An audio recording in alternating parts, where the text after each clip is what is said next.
The backup and ready. 3, Whenever you're ready. 2, 1. What's up, crazy family? I've been telling you for the last couple months or whatever, we're gonna do this. This is my man Jay Zemanek from Insane CoasterJunkie. What's going on, Brett fans? Yeah, man. Sit here and talk about 2 things. Well, 3 things. 1, roller coasters. 2, Vladimir, and 3, Kennywood, and his YouTube channel. So, Jay, I want to say this from the bottom of my heart, buddy. So, what ICJ or Insane CoasterJunkie is basically to me is because of your heart and your joy that comes out of you, and it comes to your viewers. That's what makes you special, and I think that's what kind of to me what stuck out. So, but that I say that with love because we're here to always lift each other up. Oh, absolutely. Yeah. And that was kind of one of my main drives for that when I started ICJ.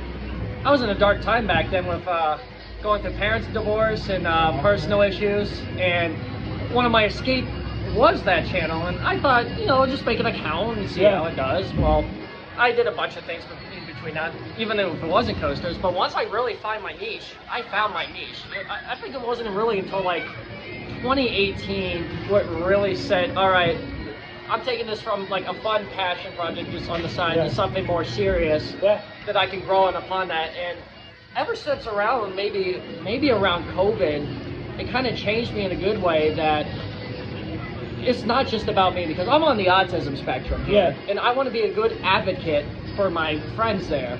And a bunch of my friends are on the autism spectrum. And many around there, and I cater to that.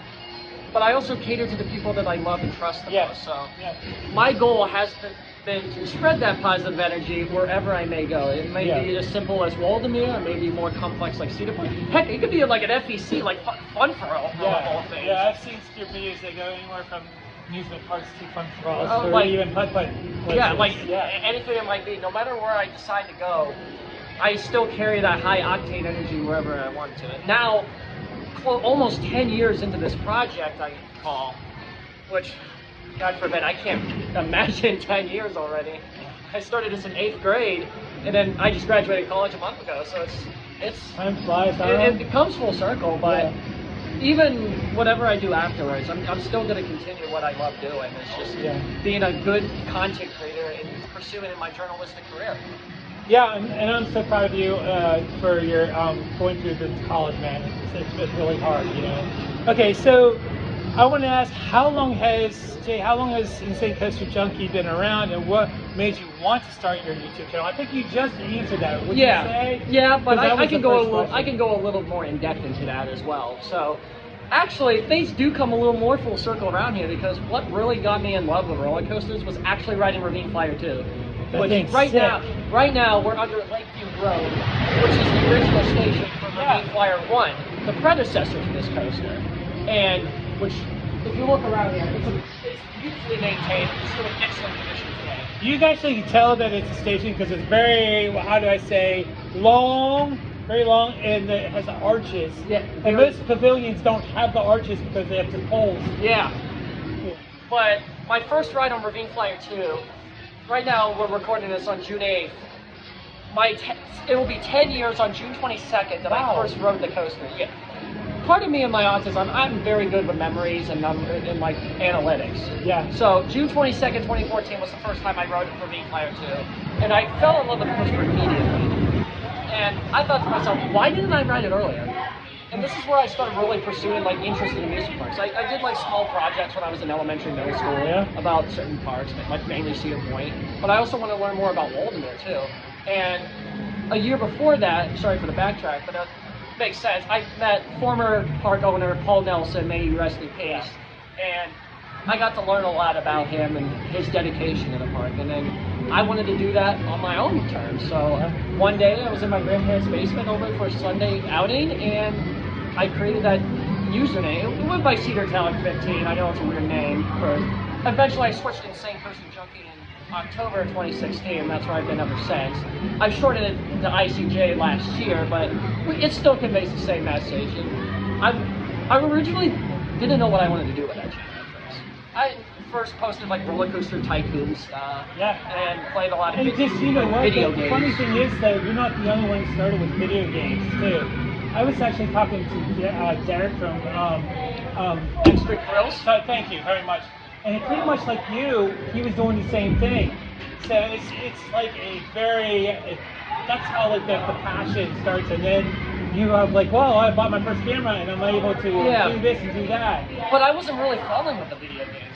I felt more at home when I was in the amusement park. Yeah. And it wasn't until 2017 I got my first GoPro, and I started filming on the rides here, which my buddy Jared, who's in the background over here, shout out to No, you're cool. It's always good. He was one of my very first friends in the community that I met up with because of this. Yeah. Way long ago. And it just took off. Yes, Jared, I might have stolen your ideas way back when. Like how to ride and all that stuff.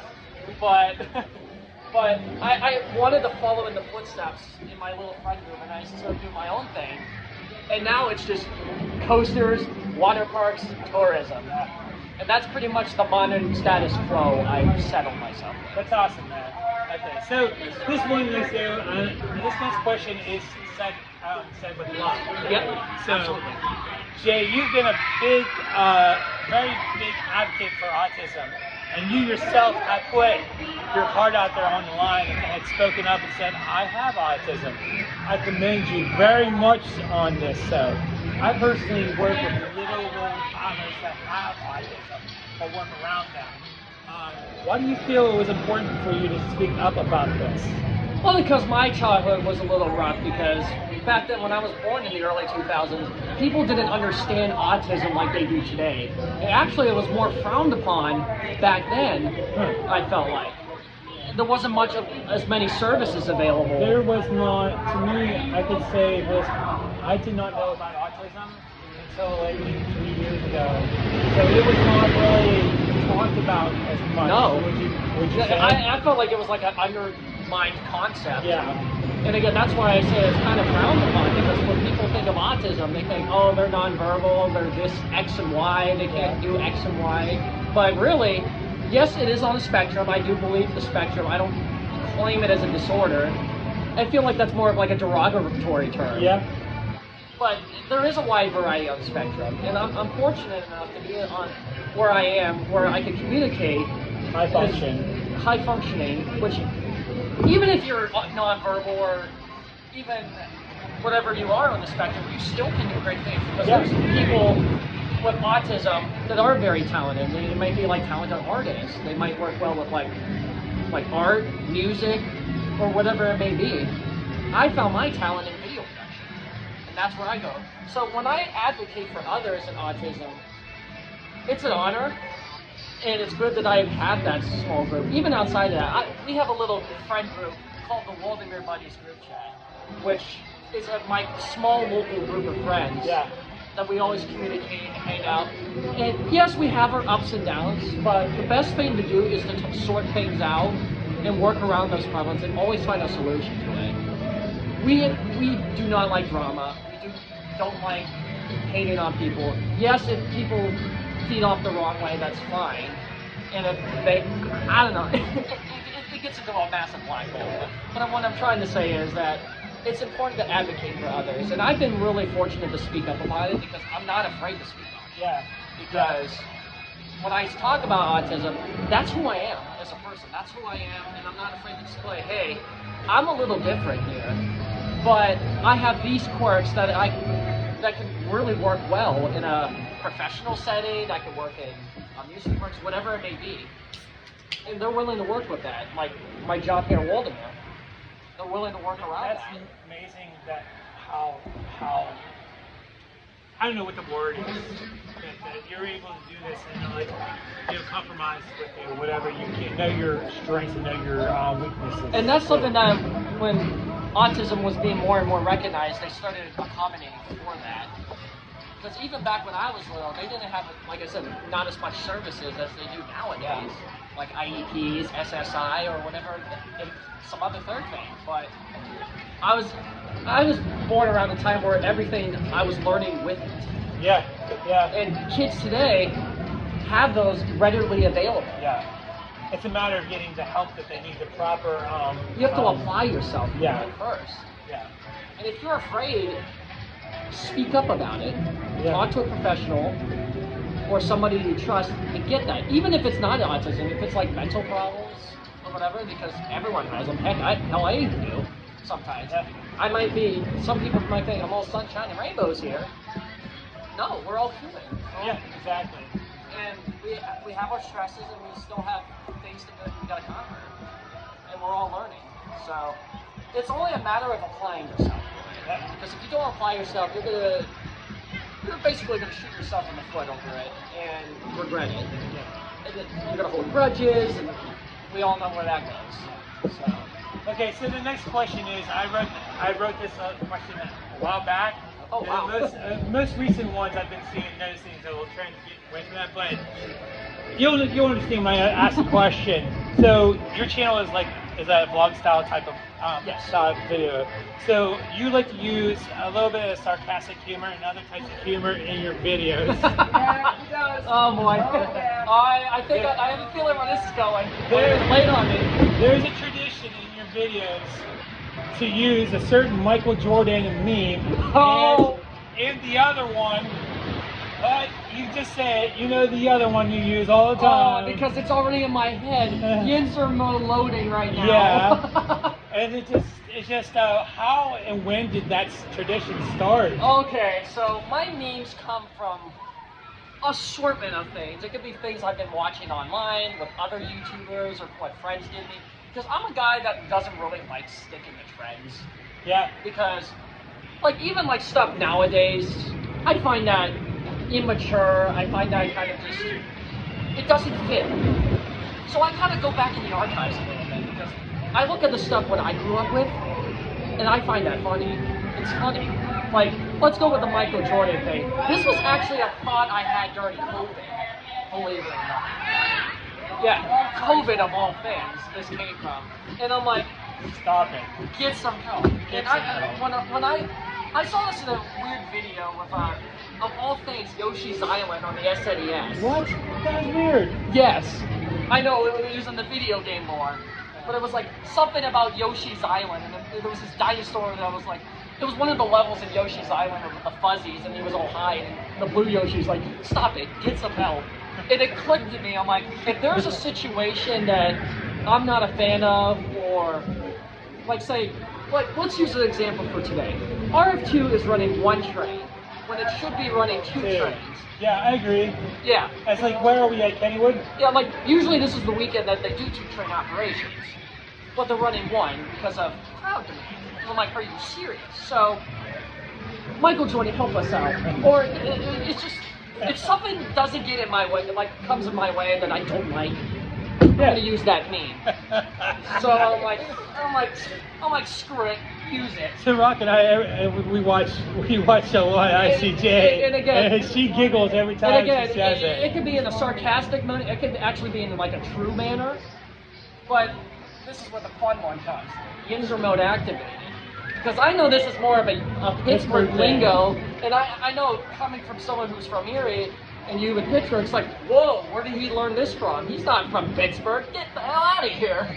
But really, so there's this sports YouTuber I watch, his name is Urinating Tree. He's a huge Steelers fan, but as a Browns fan, I feel extremely disgusted. So, for those who are Browns fans, you feel my misery right now. I apologize in advance. But, so basically, this goes back to COVID as well. It was the Browns-Steelers wild card game at Heinz Field.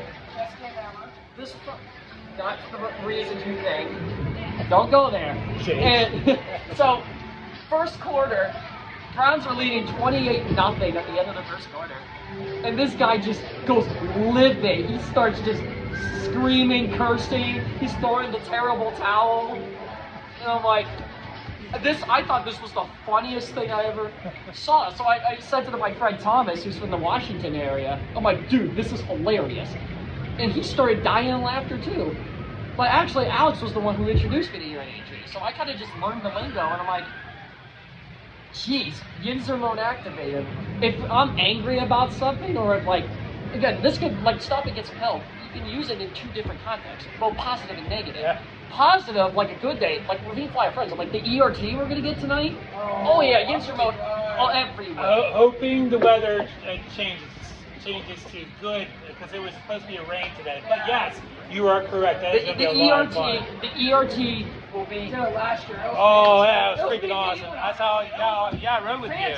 So, and even when I come to KennyCon, even when I plan to come to KennyCon, Phantom's Revenge ERT. That's good. Sick. That's going to be good Yinzer mode. Is that the first time you've been to KennyCon? Yeah. Dude, I'm sick. Spoiler alert for you you guys, out there. yeah, man, come and watch, come and ride with us. Join Ace so that you can ride with us at KennyCon. But yeah, sorry for the spoiler, but yeah, that's like a good, that's a good example right there, ERT. Alright, Yinzer mode in a bad context. Let's put this in coaster analogy terms. I got 3 simple words for you. Top Thrill 2. The Lud Ornament. Hot mess. Alright, that's too simple. Let's go with a local thing. Steel Curtain. Oh gosh, don't remind me. You know what? So like, I'm pretty sure you noticed the locals there has the season passes for Kennywood. Yep. The constantly. Well, no, I'm gonna say what I think. So basically, we just go to the park knowing that coaster's gonna be down. Yeah. If it's open, holy crap! Yeah, Yes, let's go! Yeah. So basically, that's it. So I am. You know that I am crazy about Kennywood. Yeah, exactly. All right, so because it's my own park, and I have other favorite parks too. Yes. What is your what park besides Kennywood and Baltimore is your favorite park?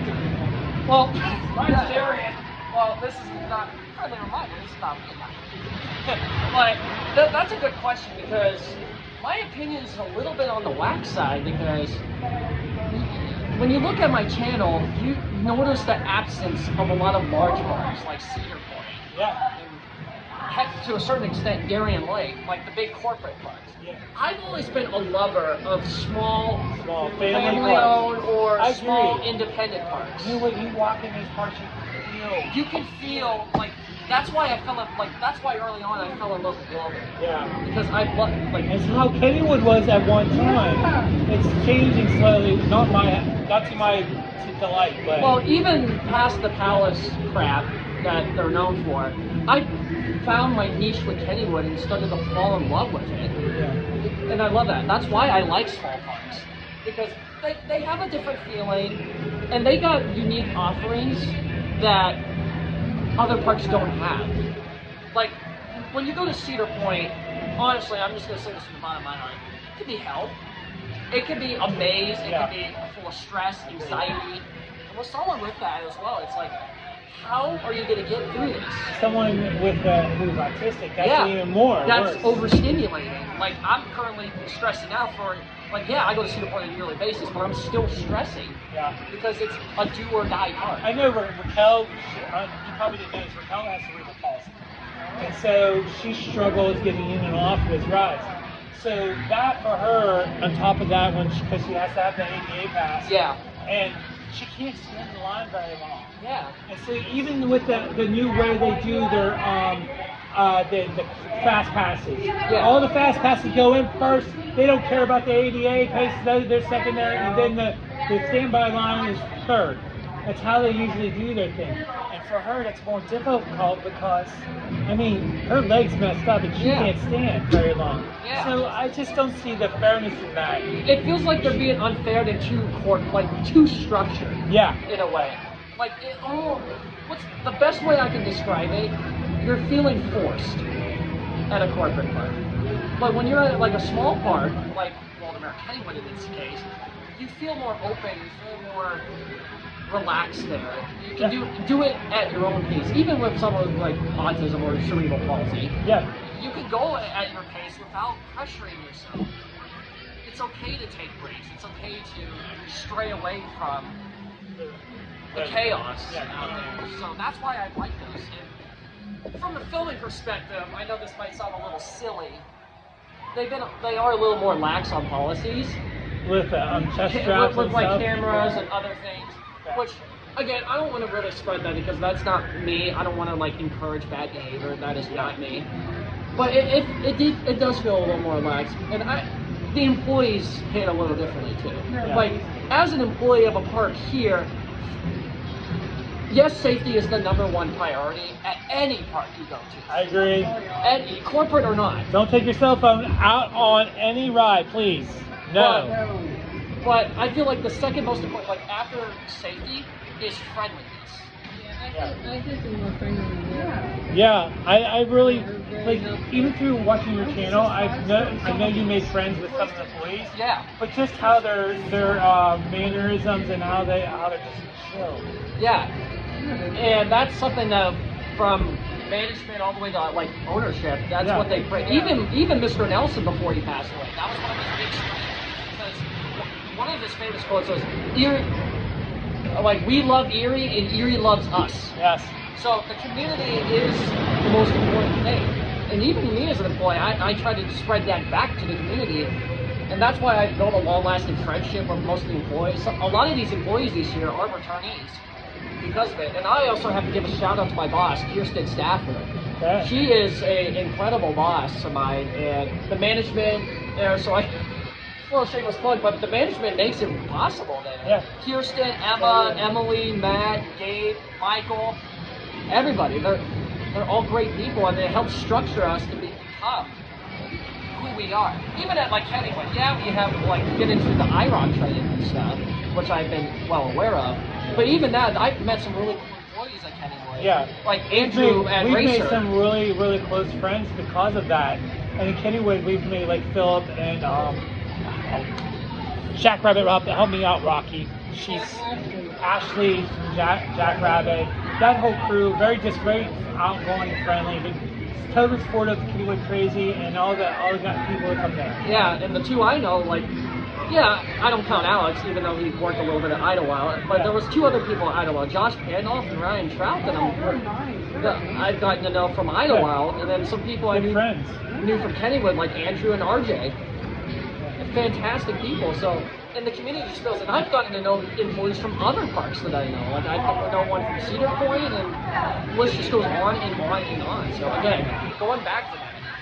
Community friendliness. Yeah. So both of us are avid music park goers. With that said, we both see changes come and go with amusement parks, whether it's a refreshment stand or a ride. But when it comes to KENNYWOOD, what is your thoughts about where KENNYWOOD Park should go in the next 10 years? What is your prediction? Ooh, see, that's a tough one. That's a tough one. It's a good question because it could be within 5 to 10 years. Yeah. Because if we want to use the Waldemere example here, I'll get to that because this is something that I'm very confident about with my whole part. Yeah, we lost Mr. Nelson, but Steve Gorman is what I learned at Coaster Bash when I went in March. Excuse me. He wants to expand the park and follow what Mr. Nelson put out there for the community. So all I can tell you, for legal reasons, next 3 years we are adding something. Can't tell you what, but Something. For legal reasons, I'm not allowed to dive into because I would risk my job. But yes, that's all I know. Next 3 years, something.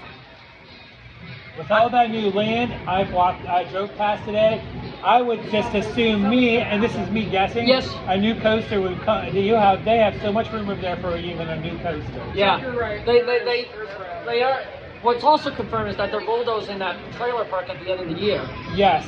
So he did confirm that. So that is confirmed because I was in an article. So KENNYWOOD, I would say with KENNYWOOD, I would think there's no coasters coming anytime soon. No, absolutely. And the whole debacle with Steel Curtain. Yeah, I would say though that they spent a lot of money refurbishing that park, and it needs done really bad. But I think. Bring back a dark ride. Like that show. I just think there's going to be a little stall in progression. That's just why I feel. Even this year, there were the thoughtful additions like Potato Smash, for example. Yeah. That was a thoughtful addition. Like, and Alex told me Grand Prix ran horribly. Oh yeah, there was only like 3 or 4 cars. It just reminded me of Pontiac. Like, yeah, there was only 3 or 4. When we were in the Holiday Lights, they had 4 cars, and it was like a 45-minute wait to get on. I'm like, so that's why they had to do it. And they did it out of necessity. They didn't do it because of that. And sometimes what frustrates me with that park is they'll wait till the last minute till something breaks and they can't replace it. Oh, it's not in our budget. We'll wait till next year and put it in our budget. Yeah. That's what happened with the Arrow. That's what happened with the Raging Rapids, and there was another one I can't remember. Sorry, maybe a Kangaroo. Yeah. But even like pop-up is like the new Cheaters Pub, which I haven't had the chance to go to market either yet. But small stuff. In terms of like big additions, Kennywood's in a unique situation because most of the park is landlocked. Yeah. So it is hard to add something without removing it. They got pretty lucky with Spin Invasion, I will admit that. That's a fun ride, but even though Raquel loves it, but I personally can't ride it because I get sick. And I love that. Like that was one of the best flat ride editions in a while. Like I am a fan of that ride.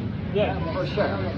Like I like that small, thoughtful prediction, and I know they were making some changes to Kittyland, getting rid of SS Kenny. I could see some upgrades to that. Yeah, you know what? Now that you say that, I did forget there's a couple rides, flat rides missing from the park that you just recently removed within the last 3 years. I feel like, I know this is going to go on a limb here, and excuse me for that. I feel like I could see like a small Sam Perla flat ride package. Yeah. Come to the park for like that side of the park. Yeah. And I think you have room for another flat ride where Bay on Curve was. Yeah, you have another one because that's where the lockers used to be. Yeah. So you That's drop tower. No, oh my gosh, drop tower, please. Like we have here. But here's the thing. I know what would get people's attention. A Nebula Z. Yeah, I was at Hershey last year and I almost rode that. Rock and I just looked at it like, we didn't get a chance to ride it, but it's neat looking. But Alex said it was very low G's, very yeah, low. But it's a family thrill ride. Yeah, there you go. That's pretty much it. Which would be perfect in Waldemar's demographic, but that's me getting off guard. But a Nebulous would be a good flat ride for Kennywood, and that's right on 837, so people can see it and be like, ooh, a shiny ride. Let's go. Yeah. Maybe let's check out the park. Yeah. In a perfect world, let's say this is a perfect world, and Jay is the operator of Kennywood. What would I do? Remove Raging Rapids for a big new coaster. Boo! Hey, I'm sorry. I love rapid rides. You know what? I'll be honest with you. I think it's time to remove Exterminator. I know that. Removing Exterminator, although it's been having its issues, I think it is time to go. It's time. And a lot of the crazies out there would totally not be happy for me saying that. I'm sorry. But it's true. And then there's room there for another small coaster or something like that. You could put like a small that whole back section, Raptor. like near Lost Kennywood. Yeah, Raptor and whatever you want. Yeah. Whatever. Even if it's like a small family coaster. Yeah, they got that ravine. They can I know there was concepts way beforehand, like the ravine RMC and all that other stuff. I don't believe that. I feel like they need to confine within the space they already have. I don't think expansion or acquiring land is the way to go. I mean, there was concepts I read from Jonathan at Rampage Rex Productions. Like there was supposed to be like a hotel, a water park, a monorail. Yeah, the monorail. I was surprised when I saw that. Yeah, don't go that direction. Just do small, thoughtful additions. First of all, fix your damn problems. Excuse me, but yeah, fix your problems first. Keep the rides running. It's so frustrating. Yeah, it is frustrating. But yeah, that's your priority at first. Once you get all that clear, because honestly, I don't really see a new ride for next year at Kennywood. No. Because of the whole steel curtain thing. No, they're working on that. That's a hot mess. But at the very least, 2026, something for Kittyland. Yeah, I agree. I totally agree. Okay, so would this be a correct statement if I said Waldemeer is your home park? Okay. Absolutely, 110%. Okay. So I normally ask this about Kennywood first, but I'm going to ask this first about Waldemeer and then Kennywood. Yeah. What about Waldemeer are you crazy about? I don't really like using the word crazy when it comes to Waldemeer. Or what you love, it's basically. Basically, I'm passionate. That's the best way I can describe it. Again, I fell in love with Waldemeer from a very young age. Yeah. And it shows. It shows, and it's even years, like a decade later, and I'm still finding new ways. Yeah. Like ever since I met Mr. Nelson when I was 13, which was 11 years ago, by the way. it clicked. And I would become a season pass holder eventually in 2017. That's the next step. Then in 2021, I became an employee here. And now I'm operating rides. So I'm always finding new things to do at Walmart. Like always participating in any way I can. Going to events, watching videos, gaining ideas, meeting with other coaster enthusiasts. I mean, heck, that's how I had met KENNYWOOD KRAZY here. Yeah. Because if it wasn't for that, I wouldn't be sitting here right now. I would, yeah, that's awesome. But I'm always getting creative. Yes, this is a small park, and I know there's some folks of mine that are like, oh, you're running out of ideas, you're washed. Some very hurtful comments, which I do not appreciate. Yeah, I know that I'm aware there's a limit to what you can work with, but I'm still finding it. Like these ACE events are freaking incredible. Yeah, we enjoy them all tremendously. And I used to do fan meetups with my big friend group. Yeah, we've been having issues lately with certain people, but we're always adapting to new ways to enjoy Walmart. Yeah. And it just felt, even today, just to be off from work, to enjoy Waldameer like how I used to, it's a breath of fresh air. Yeah. And it really makes me just explore the park. Because I'm usually in a little corner roasting near an SBF Visa spinning coaster or a Larcy drop tower. But just to explore around the park and just everything it has to offer, it feels like I'm a guest for the very first time again. Amen. It's weird to say. Yeah. Because what about KENNYWOOD then? What about KENNYWOod? What makes me crazy for KENNYWOod? Yeah, that's a good question. Well, this is gonna sound weird. When I first went in June 2019, I hated the park. Really? I know this is coming a shock. Did you like the Phantom though? I loved Phantom, but the rest of the park was just flawed in my opinion. Okay. Yeah, that didn't help that Steel Curtain was still under construction. Skyrocket was still down. Was that the time where we were wearing masks? No, this is 2019. Okay. This was like a month before Steel Curtain and Skyrocket reopened. Oh, okay. And Widow was still down. So I was pretty much, this was like the worst time to go to KENNYWOod. So, like, the park was fine, but it just didn't really wow me. And yeah, that was the time I got to ride some really unique flat rides like Volcano, Bear and Curve, and the original Kangaroo. But I just thought, this is not really a favorite park of mine. And I carried that grudge with me for 3 years. Wow. Like KENNYWOod is not a good park. But when I went back in 2022, something clicked at that park. I'm like, what have I been doing lately that I've been saying no? Like, I'm asking myself, what the hell is wrong with me? Because I fell in love with the park. Right after. And every year, I've started to treat KENNYWOod as Waldameer, but Yinzer edition. Yeah, man. Yeah. So I'm finding ways to do that. New food options, or heck, I rode Raging Rapids for the very first time a couple weeks ago. Finally. You want to get rid of it. It was cool, but, well, it's it's a very old ride. Listen, it's a very old ride, and you probably didn't ride it. Like, you're obviously a lot younger than I am. Yeah. And so when I was about your age, it had all the water effects running, and you get soaked. Waterfall. It was a lot of fun, and you get soaked.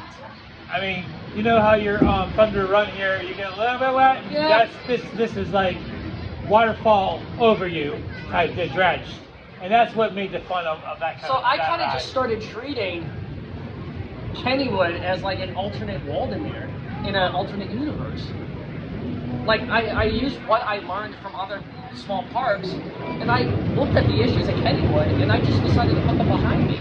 Yeah, issues still come up from time to time, but things happen. Well, the thing is, to me, is you gotta remember, every park is run by humans. Every human is flawed. Excuse me, I prefer. Every human is flawed, and so the way everyone runs or manages, whether it's a business, a hot dog stand, or a amusement park, it's done differently. Yeah. Yes, KENNYWOod is run a little differently. It has a little bit more structure than here. But I found ways to enjoy that. Like, let's look at food for example. The potato patch is so good. Oh, that's amazing. Yeah. That's like, and I hate, I'm gonna be weird to admit this, but that's my favorite food item at any amusement park that I've been to across the country. Even the price here? No, Price here is no compare to no, they're just they hand cut here.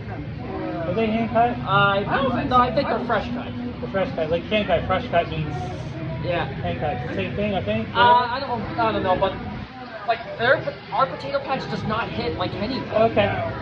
Yeah, my friends might be weird that I like to put a little bit of ketchup on top of the bacon and cheese there, but and I just tried the Oreo Supreme not too long ago. We were having that conversation earlier about that. Food options is a good one. I mean, KennyCon's going to be another good step in the right direction. I mean, I'm going to get my first ever night ride of Phantom's Revenge during that event. Baby, I'm telling you, you will think this one. You think this one's awesome? Wait, we had last weekend. We had our we had a night ride, last ride of the day, last train of the day on it. And I was like so pumped after that, man. It felt so good. So you are in for a treat. So, yeah. So using my thinking skills, I'm like making monthly trips down to Pittsburgh at this point. Yeah. And it's good to see you. Like, it's worth the 2-hour trip. Yeah. Because I get into KENNYWOOD for free because I work here, but that's not the reason I come to KENNYWOOD. Yeah. I don't treat the reciprocal admission as a season pass. Yeah. I treat it as just another trip, like another event. Another event. And you know what? You make memories with your friends. Yeah. Like, I've already made so many memories already at KENNYWOOD. That's about like, let's go back to like Holiday Lights, for example. Yeah, I remember seeing you there. That was my first Christmas event. Really? And yeah, I went to Fall Fest and I got rained out. I hope they do something like that around here. That would be nice. I wish. Well, our climate is like bipolar. Yeah, it's either too much snow or too much nothing. But KENNYWOOD just has a lot more to do throughout the year. So even when our season closes, I know I have somewhere else to go. Yeah. Like, yeah, my reciprocal admission will end at the end of the season, but it's worth it to pay the extra money to go down to KENNYWOOD because I know, like you say, you're paying for a premium that you don't get at home. Yeah. Yeah, you might take that for granted because you're more local to the Pittsburgh area, but I'm not from Pittsburgh. I don't get that type here. The best I got is a rink-a-dink park called Conneaut Lake Park, and that park's about to go in the shredder. It's not really even a park anymore at this point. Like that's the closest thing, and it's not even worth it. KENNYWOOD, it's worth driving extra for a little more. For like 2 hours out. But yeah, sometimes less is more, but in this case, more is more. But at the end of the day, it's quality over quantity, and KENNYWOOD has it. Okay, so earlier this year you had announced that you were going to, sorry, we're getting fired. Yeah, that's being extra loud today. Okay, so earlier this year you announced that you were going to retire from your YouTube channel.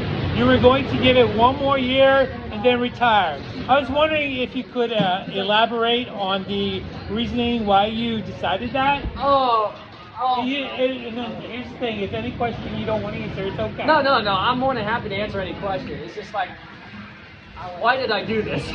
Why did I make this decision and then back out of it? Again, I'm being sarcastic. I'm like, I gotta answer this. So, yeah, again, I'm more than happy to answer anything, but I thought I had enough at the end of 2023, but I realized a few things. One, this summer, 2024, is probably gonna be my last full summer. I can do things to this extent. Two, it's my 10-year anniversary of the channel in November, which I made. If that's the opening weekend of Holiday Lights, you know where I might be. I am busy right now, sir. See, my friends just pop out. Excuse me, that. Really cool. Yeah, sorry about that, folks. But yeah, my friends. This is what happens when you have a whole park like this. Your friends are so localized, and it's like, oh, hi. It's a family. It's awesome. So that's the whole point. So yeah, celebrating my 10-year anniversary in November. So I kind of just did the dot. I connected the dots, and I'm like, plus I'm graduating. I graduated college, and I'm like, I got one more summer out of me. Let's make it the best one we can. So basically, in a way, I was Tom Brady. I retired and unretired. If you want to put it in sports terms, yes, I did pull a Tom Brady. But this is kind of like my comeback. And I'm just doing it, I'm not structuring it like how I used to. I'm like saying, all right, I'm going to go to this place this day. Oh, another friend just showed up. Hi, Steven. So, yeah, I'm not going to structure it like how I used to. Say, all right, let's do this, this, and this. Let's do a fan-up meetup here. Let's do this. Like, yeah, we're not doing that anymore. I am doing the season how I want to do it. and I'm going at my own pace. Good, I'm glad. So, yes, I have ideas, but what I'm able to afford and go to is pretty good. I actually may spoil a couple for you guys. I know this is a really, I've been very secretive about things on my channel recently, but I'm willing to open up for a friend here. So, I do have some ideas up in the back catalog here of like potential parks. I have a couple new parks, at least locally this summer. One of them is Kennywood's next door neighbor, Idlewild. But my biggest, and then also there's another park in Rochester, New York called Seabreeze I may want to try. Okay, I've never heard of that actually. They got a different Jackrabbit. Oh, really? Which is the oldest coaster with upstop wheels. Oh. It opened before. I thought the Kennywood one. No. Okay, well I learned something new. Oh, you learned something new from the St. CoasterJunkie. I think my biggest thing I want to announce, I've been planning this with a friend of mine, and I actually got free tickets during Coaster Bash. So this was, you know what it's done, but this came out of left field when I was there. Yeah. I'm doing a Texas trip. Yeah. We were at Coaster Bash last year, and they gave us same tickets out. Unfortunately, Rock and I were not able to afford to go, but that would have been fun. I'm glad you got tickets this year. Yeah, so I'm going to Fiesta, Texas, SeaWorld San Antonio, and ZDTs. Yeah, that's cool. And I feel like, at least in my opinion, that'd be the way to go out. Yeah. Yeah. And the channel. Like a big trip. Like I already did a big trip last year out of surprise when I went to Georgia during my college media convention, and the parks were just an afterthought. Yes, I got Air Force One and all that crap, but this is dedicated to parks. This trip. Oh. 4 straight days in Texas, 3 parks, even a Buc-ee's credit. So we will be looking forward to seeing that. Now, what do you think Kennywood did correctly this year? So you were at the park earlier this year. What do you think they did correct this year? Oh, what did Kennywood do correct? Well, the app. That's a good idea. Yeah. I am an avid for technology. Okay. Yes, I am in that generation that kind of grew up with, like the whole autism thing. Yeah. I grew up with the technology and learned with it. Okay. So the Kennywood app is a major step, and it helps me dictate wait times now. So actually, what I can do, I can look at the Kennywood app now and see how. Yeah, I got that app too. So if you guys want a live update here from Kennywood KRAZY, assuming my service works because T-Mobile sucks. Yeah, we got it here. Wait times, loading. So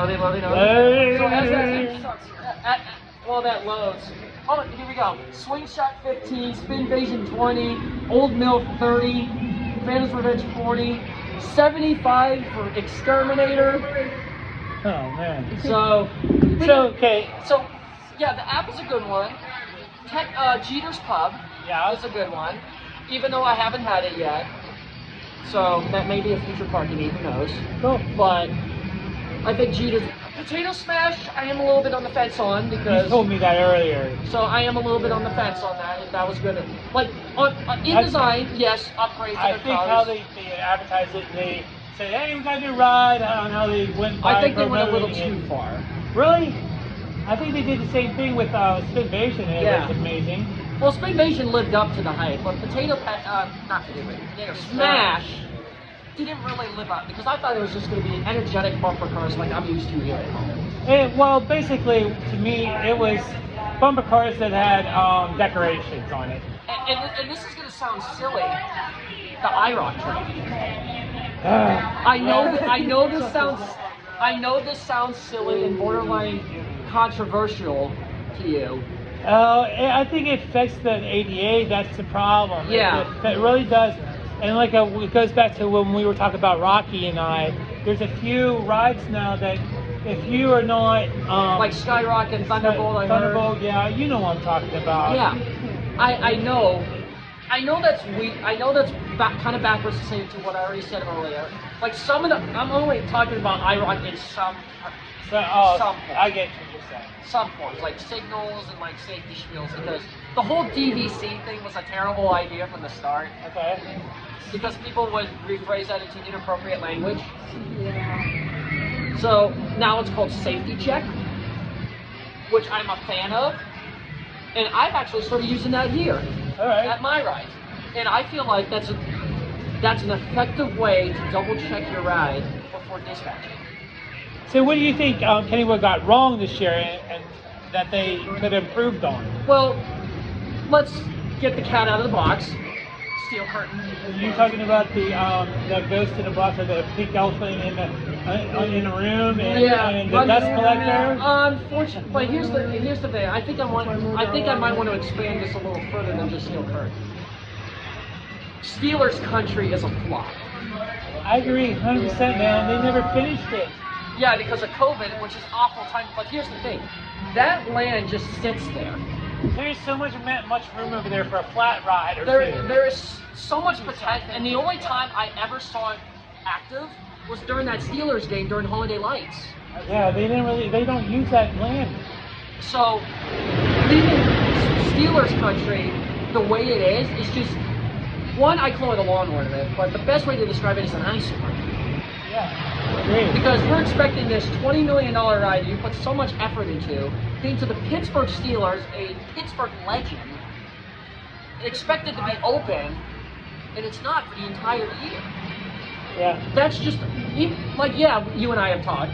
We go into Kennywood now not expecting steel curtain. If it is, it's not activated. But it's just a major buzzkill. Yeah. Because that's arguably one of your signature attractions. Yeah. And for not having that open, that causes a lot of anger. Like even as a coaster enthusiast, yeah, I don't want to sound like an entitled, but it even frustrates me to an extent because, well, yeah, it's an excellent ride when it's open. I can get by with that. But just not having it open just kills the pace. It feels like something's missing out of Kennywood when you go. Yeah. That corner of the park used to be bumping back before that coaster was there. Like, it was, like, yeah. So, I don't think there's any other things that Kennywood got wrong, per se. Now, if you want to switch to Waldemere, what they got right and wrong. Well, I feel like the right thing to do was to not add anything this year to this one. Yeah. Because after the death of Mr. Nelson, you needed to evaluate where you want to go from here. Plus, they just added a very expensive ride in the water park. Yeah, that humongous water coaster. You need to kind of plan out, and like I said, the next 3 years, something. Sometimes it's okay to take an improvement. And one of my biggest takeaways is the new food options we got. We got some pretty good food options. Loaded tater tots, chicken sandwiches, and even though I don't like them, the new potato mash. What Waldemere got wrong? I don't think I find anything wrong with the park this year. Yeah, fights and stuff still happen, but that's every music park. That's every public place you go to. It's correct. I know that's kind of sucks to say in 2024, but you can't go anywhere without something at least happening. It's a sad reality. Yeah. And maybe I still have a little trauma because of some of the intense fights I saw post-COVID, and I can't get that out of my head. So yeah, that still lingers. But I don't think I see anything wrong. The only thing wrong I see is that, well, I don't know. I felt like I just had a brain fire. The only thing wrong is that, well, you're not here. You guys are not here at the park enjoying it. Yeah. That's the only thing that sucks. Because if you don't come to one, like, this is something that really bothers me. People bypass this park on the way to, like, Cleveland, Buffalo, or Pittsburgh on a road trip. They basically think in the theme park map, Waldemere doesn't exist. There's a lot of people I've asked at work, even my work co-workers, that don't even know this place. Like, they're probably like, what the hell's a Waldemere? And I'm like, yeah, I'm like, it bothers me. Like, my buddy Tyler, who's here today, like, he didn't know about an ACE event here, and that convinced him to join ACE for this event. Yeah. And more coaster enthusiasts are starting to come here. Like, I met Coaster Dash 2 days ago, actually, at Waldemere. Him and Sammy Coasters were here during their road trip on the way to Canada's Wonderland. And it's great that more people are starting to take a layer. It's actually internationally, it's starting to get nationally known, because was that one group that that YouTuber that you met last year was here? Sean. Sean of Theme Park Worldwide. Yeah. Yeah, he's here. You got to meet him, and he's coming internationally now. Like, yeah, I met him. I met Coaster Studios. I met Logan Joyner, the Coaster Kids Foundation. Like, I met nationally recognized YouTubers, and I want to tell them, like, hey, this is my home park. Here's what you can see. Like, I don't want to say I'm like advertising for them, but like, here's what I've experienced, and I definitely recommend, so you can recommend to others. Yeah, and come back. And spread the word. Come back. And I feel like the word is being spread. Yeah. And I'm seeing those people that I'm talking So we have one more question for you. Yes, absolutely. I have a little bit of battery left, so this will hopefully last. This will last. Don't worry, I can plug it in. So when it comes to sharing the legacy of Kennywood and of other parks like Waldemere to the next generation, yes, to your kids and to Jake's kids or whoever. So what do you think that we should leave or teach our children about these amusement parks? Well, let's go in the local sense first, because depending my work situation and when I find a big job after our season ends, this is probably my last season working here, because the demands are going to be even higher for a more professional job. So yeah, part of me, and this goes for anything, part of me is worried about the next generation because of the horrors I've heard about, you know, people not being as, you know, aware or stuff like that, and making them like, I don't want to say the dumb people, but like, they're not fully prepared yet for the real world, in which our generations felt like we were. So part of me worries about the next generation of like people and how they would act. But part of me is confident. I saw that with Waldemere when I first started becoming a season pass holder, and then eventually more people started coming in, and I'm like, oh, this is not as bad. Yeah, part of me overthinks a lot, and I think the worst thing possible. So it may be my fault on my end, so I do apologize. But the best thing you can do is the research. I think that's my best advice to you. Do you think we should be teaching them about the histories of these parks? The histories and the legacies. Especially Kennywood, they have so much history in that park. I don't know much about the Waldemere's history, actually, and I wish I knew more about it to teach more people about it.